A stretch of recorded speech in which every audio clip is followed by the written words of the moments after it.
Hey Hooverhawks, it's me, Isla. So you guys can't see me, right? Well, now you can, guys. So I am participating in this summer reading challenge 2020, and I am reading with a flashlight, guys. So I'm going to be reading to you guys Jack and the Bean Stalk. So let me turn around so you guys can look at the letters. Okay, this is my bookmark. Okay, Jack and the Beanstalk. Once upon a time, there was a young boy named Jack who lived with his mother in a cottage. They were so poor that bit by bit, they had to sell everything they owned just to buy their food. Then one day, Jack's mother said to him, "We will have to sell Bluebell, our old cow, to take her to the market. Jack, and remember to sell her for a good price." So Jack took Bluebell off to market. He had just reached the edge of the town when an old man appeared at the side of the road. "Are you going to sell that fine cow?" said the man. "Yes," said Jack. "Well, I'll buy her from you, and I'll give you these magic beans." Said the man, holding out a handful of dried beans. "They don't look like much, but if you plant them, you and your mother will be rich beyond your wildest dreams." Jack liked the sound of being rich, and he didn't even stop to wonder how the stranger even knew about his mother. "It's a deal," he said. He gave Bluebell to the man and took the beans. When Jack showed his mother the beans, she was so angry that her face turned as red as a beetroot. "What? You stupid boy." That's a bad word. "Go to your room," she cried, and threw the beans out of the window. Jack sat on his bed, feeling miserable. "S-T-U-P-I-D beans," he muttered. "S-T-U-P-I-D me." Then he fell asleep. Guys, those were bad words, guys, to me. Okay. When Jack woke up the next morning, it was strangely dark in his room. One second, guys. Let me crisscross applesauce because my feet aren't really comfortable. Okay. When Jack woke up the next morning, it was strangely dark in his room, and all he could see through the window were the leaves of a huge plant. A plant so tall that he couldn't see the top of it.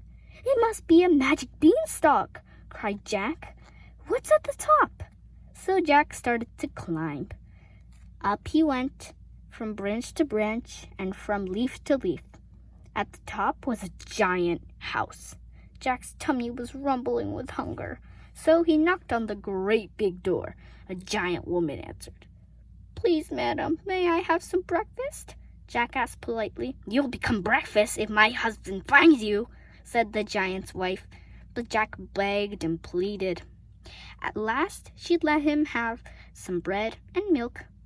The giant's wife had just shown Jack where to hide when the giant came home in a bad mood.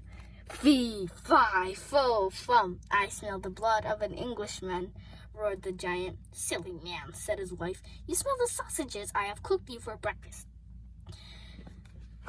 The giant ate a giant-sized breakfast and settled down to count the huge gold coins in his treasure chest. There were lots of coins. 101, 102, he counted. But his head started to nod and before long he was fast asleep. Quick as a flash, Jack grabbed 2 huge gold coins and ran out through the front door.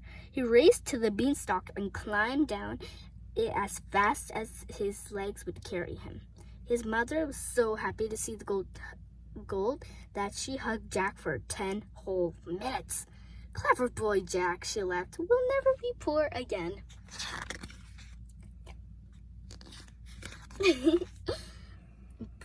Before long, however, Jack and his mother had spent all the money, so the boy decided to climb the beanstalk again. Just as before, Jack knocked on the door and asked the giant's wife for some food. He begged and he pleaded. At last, she let him in. She gave him some bread and milk and hid him in the cupboard as the giant arrived home. When the giant had eaten a giant-sized lunch, his wife brought him his pet hen. "Lay," he bellowed, and the hen laid a solid gold egg. It laid 10 eggs before the giant started to snore. Jack could hardly believe his luck. Quick as a flash, he picked up the hen and ran. When his mother saw the hen, he lay a golden egg. She hugged Jack for 20 whole minutes. Although Jack and his mother were now rich beyond their wildest dreams, guys, the man was true. The boy couldn't help himself. He decided to climb the beanstalk one more time.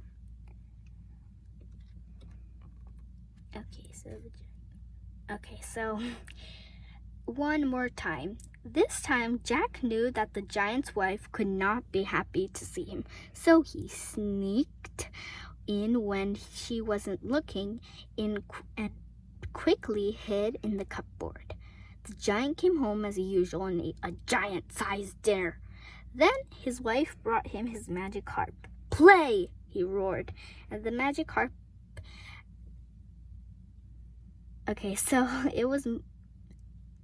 So play, he roared, and the harp began to play. It was such sweet music that the giant fell asleep in record time. Jack grabbed the harp and started to run, but the harp cried out, "Master, help!"